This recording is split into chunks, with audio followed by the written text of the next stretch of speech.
All right. So as you guys can tell by my accent, I'm stupid. Just kidding. That's why my American friends, when I told them I was coming here, they're like, why would you go to Europe? They hate Americans there.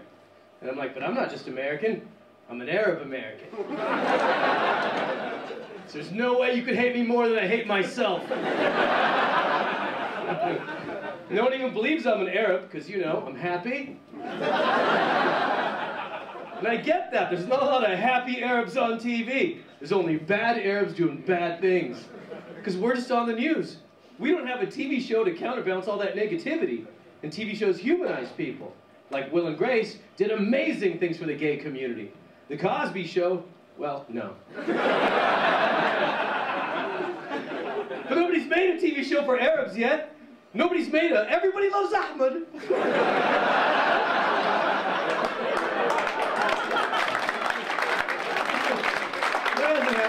Nobody's made a Fresh Prince of Bahrain.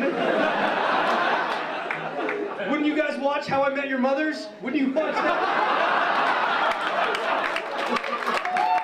You wouldn't watch that? Or Malcolm in the Middle East? You wouldn't watch that? Or Sex in the City is forbidden. Get on board, Hollywood.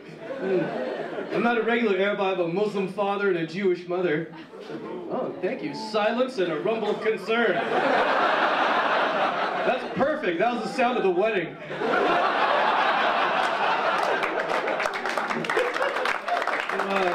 I like you guys.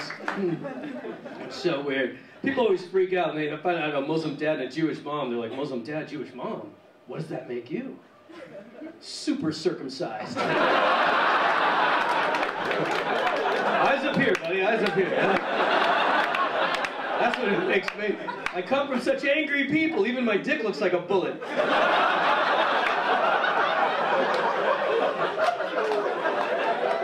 Like one of the bigger bullets, like a big one. Like the ones that go in rifles, not like a... It's weird because Muslims and Jews are such huge personalities, but I don't look like either one. It's because I grew up in a Mexican neighborhood. That's why I look like this. That's why I look simultaneously dangerous and helpful.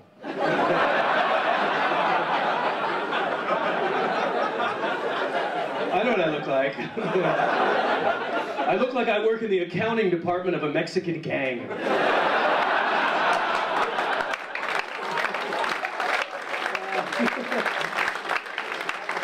I told you, save your receipts, spider! We're gonna get audited, Manuel. So weird. I think I've made too much of an American transformation. I look so American, now I confuse Arabs. I had this Arab guy come up to me, he's like, you're so lucky. You look so American. You probably never experienced racism. And I go, no, you're wrong. Because I look so American, I experience racism by accident all the time. Right in front of me, one of my own friends goes, goddamn Arabs, they don't belong in America.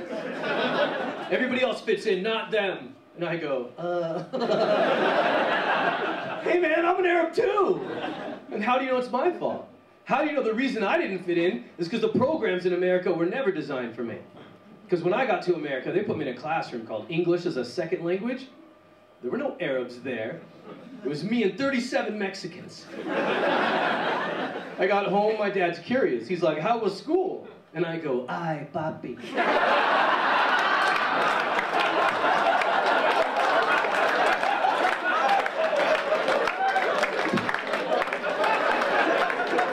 Ay, papi. Mi profesora tienes más grande chichis, papi. Oh, man. For those of you that don't speak Spanish, that means, oh, Dad, my teacher has huge boobs. She did. I learned English in 2 days. Nobody had attention deficit disorder in big titty class.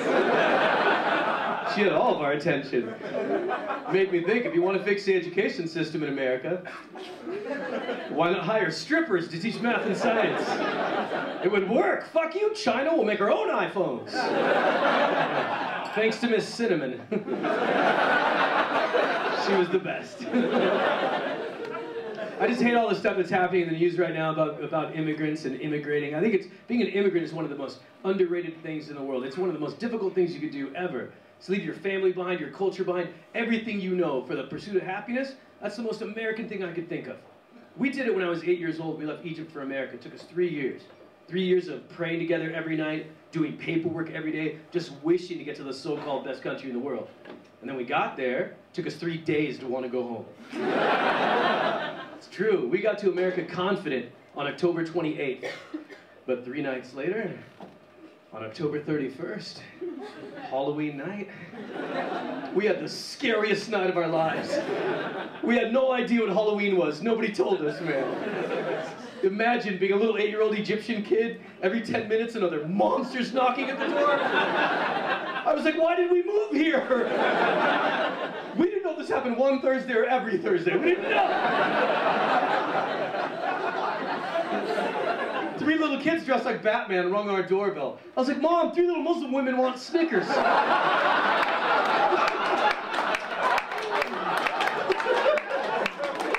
can say it, I'm allowed to say it. I asked Islam, they were like, it's okay.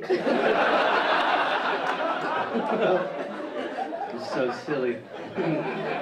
I get a lot of religious questions because of my parents. You know, they're like, you got a Muslim dad, a Jewish mom, what do you believe in? If I'm honest, if I really think about it, I'm probably more atheist than anything else. But I want to believe. I'm envious of religious people. I think they have this resilience in them that I just don't have. I just don't think we're put on earth to not be free. Even doing comedy, the thing that makes me feel most free, one of my religious friends is trying to put me in check. He's like, hey man, you shouldn't talk about God on stage. God created all of us. You need to respect that. And I'm like, I've read the Bible. That's not what it said. It said God created 2 people. Sex created the rest of us.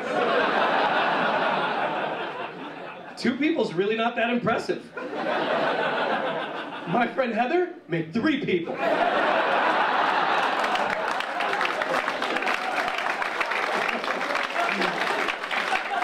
And Heather doesn't get to rest on Sundays. Single mom, hard job. I think this cultural background is why I stayed single most of my life. I'm too mixed up. I'm too Middle Eastern for some people. I'm too American for other people. I'm this weird thing in the middle. Now my friends have all been married for so long, they keep saying crazy things to me that don't make sense. One of my married friends goes, you're so lucky you're single. You can have sex with whoever you want. And I'm like, no. What you're describing is rape.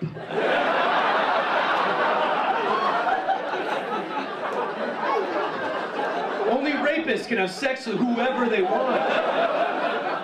I'm not a rapist, I'm just a lonely man. Besides, you're remembering what it was like to date in your 20s. I'm dating my 40s, that's not the same. Dating in your 40s isn't cool. Dating in your 40s, it's like shopping at a charity shop. Don't you moan at me, it is. It's all the stuff you guys put back. There's no reason to feel bad. Good things can happen at a charity shop. Every once in a while you walk in there and you're like, oh my God, look at this. I can't believe nobody bought this. But upon further inspection, you're like, oh, there it is. It took 3 weeks of dating, but I see why this is on sale now. One of the arms is all fucked up. This is the part of my set where a lot of people stop liking me. Are you ready? That last joke was inspired by a real girl that I dated that had one arm. See the judgment? You see the judgment? Why are you on her side? You don't know her. What, bad people can't have accidents? You don't know. She wasn't a good girlfriend or a good person. Terrible swimmer.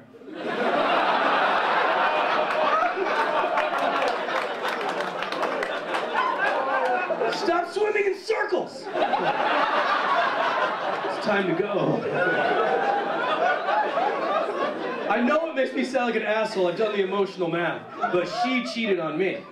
See? Does that return the balance now? That I stand up here and publicly admit that a one-armed woman cheated? She did. She cheated on me. When you cheat on a comic, you end up in the set. Them's the rules. Her name's Michelle Botsman. You can look her up on Facebook. She did this. I told this joke the other night. There was a drunk guy in the back of the room. 2 minutes after the joke, he goes, "I just looked her up. There's 11 Michelle Botsmans. Which one is she?" Like, see all the girls with 2 arms? None of those ones. My friends are confused, man. They're like, "You're a comic. You should meet girls doing comedy." I'm like, "No, I'm a comic, not a musician." Comedy's kind of a lonely lifestyle. You travel all around the world going to comedy show after comedy show after comedy show. It's a great date night.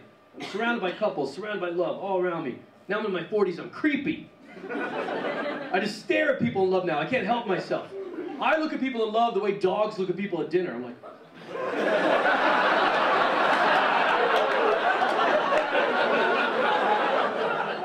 You gonna finish all of that? Thanks for all you guys doing amazing.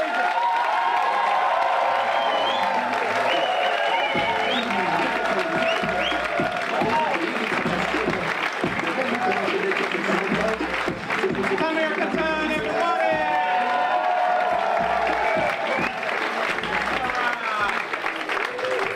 Alright guys, we're gonna take a break now. We got another 10-minute break so you can get some drinks in, no drinks outside. And see you in 10 minutes. One more time for all the acts you saw in that section. See you.